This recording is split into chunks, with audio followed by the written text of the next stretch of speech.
প্রশ্নবিদ্ধ এক বিচারের মধ্য দিয়ে আমাদের দেশের উল্লেখযোগ্য আলেমদেরকে ফাঁসিতে ঝুলিয়ে হত্যা করা হয়েছে।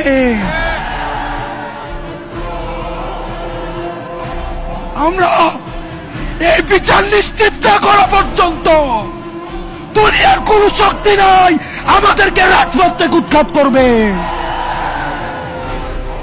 প্রিয় সহযুদ্ধ, আপনারা জানেন ক্ষমতার লোভে অনেক রাজনৈতিক দল আওয়ামী লীগকে মাফ করে দেওয়ার আলাপ তুলেছে। আমরা আপনাদেরকে বলতে চাই, মন্ত্রিত্বের লোভে, ক্ষমতার লোভে, সংসদে যাওয়ার লোভে আপনি যদি মনে করে থাকেন এই আহতরা রাস্তায় রক্ত দিয়েছে এবং এই রক্তের উপর, এই পিচ্ছিল রক্তের উপর দিয়ে আপনি সংসদে যাবেন, তাহলে মনে রাখবেন জাতীয় বেঈমান হিসেবে পরিচিত হবেন।